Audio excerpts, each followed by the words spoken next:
Hello and welcome to another installment of Reynolds Product Review. My name is Brett. I'm the videographer here at Reynolds Euro Imports. Today I'm going to show you how to complete the HO Laser Cut Grasselli Tower. The Grasselli Tower was one of the last working interlocking towers in Chicago before it was decommissioned in 2007. It is located in East Chicago and once controlled the interlocking for the Elgin, Joliet and Eastern, Indiana Harbor Belt, and B&O Chicago terminals. As you can see here, I have everything I'm going to need to start building my structure. I have the kit. All the pieces come neatly packaged straight out of the box. I have my utility knife. I recommend one with a pointy tip, much more versatile and easier to use. My modeling glue, tweezers, containers for paint and palettes, my MBZ painting kit with everything in here that I need to weather and paint the structure, and my right way clamps, two incredibly important pieces. Okay, so I'm going to start building my structure. I want to lay out my pieces and get a good idea of where I'm going to start and what steps I need to take to get this moving. So first, brush off all the pieces that were cut by laser, get any residue off of there, and take that and just do this for each different one. Like I mentioned before, you need to do this to make sure your paint and glue stick to the structure. Otherwise you'll have too much dust and it won't properly stick. You can also do this with a stiff brush depending on the texture and fragility of the structure. So now that I have all my pieces brushed off, I'm going to take my knife and start cutting the ones out that need to be cut out. Some of these go apart pretty easily, as you can see. They don't need to be cut, but sometimes they do. So you take your knife, and on the part that's still stuck to the cardboard. This part takes a lot of patience and concentration because you don't want to accidentally cut a piece that you need. You have to pay attention to what you're doing. So it definitely takes a little longer. Now once the primer dries, I take my right way clamps, line up the walls exactly how they need to go, and then put a line of glue on the inside to secure them in place. Okay, now that the glue is dried, I'm going to take my walls and glue them together. Now you make sure these properly line up. Everything's in its place. Goes together like this. Alright, I'm going to take a bead of glue and put it on each side here, like so. Make sure the windows are in the right place. And I put it together. And what I can do is I can take my right way clamps to help hold this in place while the glue dries. And like I said before, make sure everything is lined up exactly the way it's supposed to be, so the structure fits together properly. Then I take an extra bit of glue to reinforce the inside. One of my favorite things about the right way clamps is the little hole in the middle there that allows you to put glue on the inside all the way through. Alright, now I'm ready to start painting my structure. I have my 3 cups here. I'm only going to mix 3 colors because that's all I really need to make several different shades and hues. I'm going to use this white, this brown, and then a lighter brown. So I take this little bit of white here and I'm going to scoop it in my cup. And I just used a piece of the styrofoam cup to make this little scoop here. And to mix it, I'm just going to use the end of a paintbrush. It helps to crush all the little pieces. Spend a bit of time testing the consistency of your paints before you start using it so you can get acquainted with the right kind of feel you need and the right amount of paint and water. Always want to start with less because you can always add more. Okay, and then we'll move on to the brown. And add a small amount of water. Mix it together till you get the paste-like consistency that you need.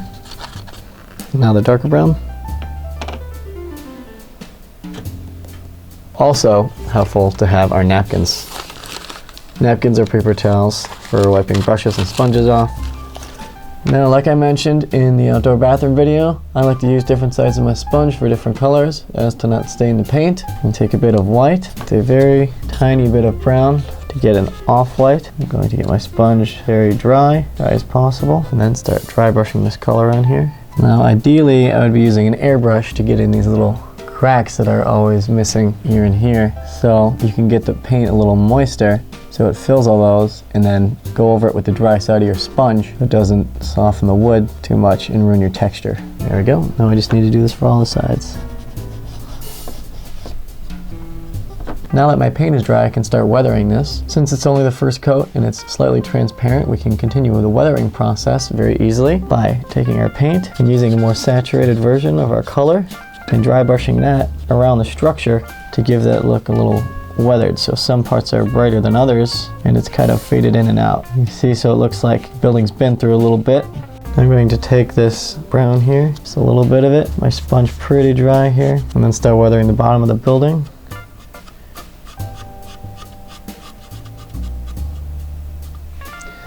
Using the same dry brush technique I talked about in the outdoor bathroom. You take a very small amount of paint and put on your sponge that is very slightly damp, almost dry. Give that a little bit of weather here. Personally, I think a good spot for the dry brushing is right along the edges and the corners, because that's where buildings usually get the most wear and tear. It also helps to get a good picture of the structure you're building and painting, and you can use that as a decent reference when you're covering the building. Okay, that looks pretty good. Now I would say our walls are done. We're going to move on. I'm going to take my modeling paste and fill in some of these cracks on the side of the building here. You can see. Take a small amount on my finger and I press it into the cracks and then smooth it out, and then that fills that in right there. See there? That's much better. Okay, now that my touch-ups are done, I'm going to start gluing in the frames for the windows. I take my frames, which are labeled, as you can see, left side and right side. So if the doors are in front, this is the left side. It's going to go over here, and the thin side is over there. So I suggest putting glue on the building first, because parts of the frames are meant to show through the windows. So take your glue, modeling glue, and run it along the edge of the windows. Again, try not to use too much because you don't want it to ooze out. Then I'm going to line up my frame, and then I'll just do that for the rest of the window frames. Okay, now that the glue is dry, I'm going to put the windows on. Take my glue, put a dab on the window frame, each corner. Take a piece of window and place it on. Easy as pie. I never understood that expression. Why is pie easy? Pies are actually quite difficult to bake. Now once I get my color for these doors, I'm going to dry brush it on very lightly because I don't want to overpower the texture with the paint. And then once the paint dries, just glue them onto my structure. I'm going to assemble my roof. I take the two shape pieces here and then just wait for that glue to dry, and I can start shaping my roof. Okay, now that the glue is dried, I put the shaping pieces in place. Now I'm not gluing them there, I'm just setting them there. Then I take the top piece and put a string of glue on it. Again, you don't want too much because you don't want it to ooze out when you place it on the pieces, but you want enough for a good hold. And I line up the two top pieces of my roof, place it on the top. And as you might see, these bend a little bit. I'm gonna have to put something to weigh it down. Okay, that should hold it for a bit, and just let that glue dry. All right, now once that dries, I bend it just a little bit, give it a good crease. Now I just make sure the shaping pieces for the roof are lined up properly. And I put a string of glue down the top of each one. And since this part isn't seen, you can add a little extra glue for security.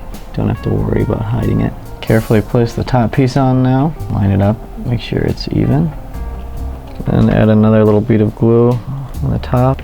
And now just wait for that glue to dry. Okay, once that's dry, I'm going to glue the other two pieces onto my roof. Take a string of glue, sit down the edge of each one. Take the side of my roof, line it up correctly, and gently apply a bit of pressure to ensure connection to the glue. Okay, now I have the pieces of my shingles that are going to go down the corner sides, and to help them bend a little bit, I'm going to take my knife and make a shallow incision along the top of each one. Use the table to steady your hand as you do this. This does ruffle your texture up a little bit, but that can be easily fixed when I start painting the roof. These you do have to be careful not to put too much on because you don't want it to show. Okay, wait for this to dry, and then the roof is done and ready to be painted. Now I'm going to mix my color for the roof. I'm going to use a reddish brown, the closest color I can get to the actual Grasselli Tower roof. I'm going to be dry brushing it along each side of the roof to ensure I don't overpower the texture and instead bring it out. There, that looks pretty good. Okay, first I'm going to do a couple low lights on the roof here. Going to take this color and add a little bit of black to it. Take my pigment here, mix it with the original roof color to get a good color to use for the lowlights. Get the right consistency of paint in there, and then I start dry brushing, adding random lowlights to bring out some of that texture in the roof. Okay, now we have some decent color and texture to that. Squeeze my sponge to get a little more saturation in the paint. Now that I've brought out those low lights, I'm going to take some white. Once the highlights are applied to the roof, it'll make those low lights look even darker and bring out some of the texture. You have to be aware too that when the paint dries, it does darken a lot, or in cases of darks, sometimes it can fade. Okay, we'll go around the roof and bring out some highlights. And there we go. The roof is complete. I'm going to put my chimney together. Take the 4 pieces, put a little bit of glue on the inside. Don't want to put it on the outside because you could ruin the texture very easily. Chimney pieces fit together nicely just like that. I have my chimney. Before I do the stairs, I'm going to paint the chimney and attach it to the roof. The Grasselli Tower chimney has a mixture of black and red in it. I want this to be mostly black with just a hint of brown in it for that brick. There we are. Now the chimney is done and I can attach it to my roof. I can do this simply by taking my glue, put a little bit around the edge here, and then taking a small square piece or rectangular piece of cardboard. Okay, let that dry. Give it a minute. Apply some glue to the bottom of my chimney. And now the chimney is attached and the roof is complete. And now for mine and anyone else building this structure's most likely least favorite part, going to be putting the levers together. What I recommend is getting the first couple glued together, and then you can start adding glue as you go along. Take the piece without a lever on it. And then go down the line with each piece. Once you get going, it's actually not too bad. And you want to switch the position of the levers so they're facing different ways as if they're being pulled for different tracks. Now that I've finished gluing in the levers, I attached the rings, those cardboard rings. Those were put on the levers to show which ones weren't working. Now that I have my levers and floor complete, I'm going to paint the levers. I think it's easier to do it this way than to paint each individual one before I put it on. I'm going to use a gray I made it earlier for the tops. And now I want my paint to be somewhat moist so I can get in between those cracks and fill in the space. And then paint the levers white.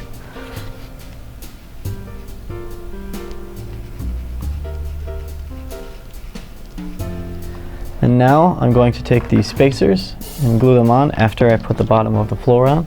Take my glue, put it around the edge of the bottom here. Now just let the glue dry on the bottom, and then I can attach the spacers. Now put the spacer on, put a line of glue down the cardboard here. And I'm going to put it in and slide it down to the edge here, right to the edge of that. And these spacers here, they help keep the floor in place and show you what height to put it at inside the building. Now I'm going to take my glue and put it along the edge of the spacers and then very gently squeeze the floor in. Now that the floor is positioned correctly, I can move on to my stairs. Now I'm going to paint this little Grasselli Tower piece here. I'm going to mix some black. I have to make it very thin when I paint it, and then afterward dab off the wetness with the sponge because I don't want to make the cardboard soggy. Even with primer, when you use paint this thin, you can warp the wood and make it start falling apart. Now I've got the inside of that painted. Gonna let it dry. Now that the Grasselli Tower sign is dry, I'm going to use the lettering that's sticking up as a sort of guide here. Brush it across so I only get the part that's sticking up right there like that. Then I just need to glue it onto my structure. Now while all that dries, I'm going to start painting my stairs. The stair rails anyway. And then when I put the rails on the house, I can weather them a bit, make them look as if the paint is worn off. Now I'm going to start the assembly of my stairs. I have my platform and side piece glued in. I'm going to take this railing, glue it on next. Take a bit of glue, place a very small line on the edge. Use your finger to control the amount because this is a very visible piece, so you don't want to use too much glue. And then use floor platform to lean it against and hold itself up while it dries. Make sure it's lined up exactly right or this structure will not assemble properly. And then allow the glue to dry. We're going to start adding the next pieces. Alright, while that's drying, I'm going to attach the second railing. Line it up properly with the floor platform. So now I take this small bit of glue, put it on my platform, and then allow it to dry. While it's doing that, I'm going to glue this side piece on. Now I have it glued, and I'm going to allow that to dry before I put the other pieces on. Okay, now that I have all the pieces of my stairs glued together, except for the stairs themselves, I'm going to do a little bit of weathering on this wood here. Just take it and lightly brush it along the rails. The stairs are the most used part of this building, so they're going to be weathered the most. Just go along here and dry brush this on a little bit. There I go, nice little bit of life to my stair railing. And now I can add the stairs. Okay, now I'm going to be gluing on the stairs. One of the more tedious and annoying parts of this structure. Take a stair and my tweezer like this, and I made sure I glued the bottom one on first to hold the railing together, and then I'm going to proceed from the top down. Take a little bit of glue, place it on each side of the stair. Make sure it's on the bottom so you don't see it, and it's not too much to come out of the sides when you place it on, like so. And then just going to go down the line of each stair. Now once that's done, I just go and do the same thing for this other set right there. Now I'm just going to paint the stairs the same color that I painted the railings, although they do have a really good wood color already. I do want them to match my railing. Now that the stairs have been properly weathered and completed, I can finish my structure by gluing the roof to the top. Forgot to mention, make sure that any part of the roof that's showing is painted. Okay, now I'm just going to take my roof and put glue on any part that's going to be connecting to the building. And then a thin strand along the top of the building where the roof is going to touch. Okay, now I make sure the chimney is on the right side. And now, structure is complete. There you have it, the Griselli Tower. This concludes our presentation on the HO Laser Cut Griselli Tower. To purchase any of the products shown here today, visit our website, Reynolds.com, or if you'd like a structure of your own, submit a request and we will build it for you and possibly even film the process. Don't forget to subscribe to our YouTube channel. And thank you for watching.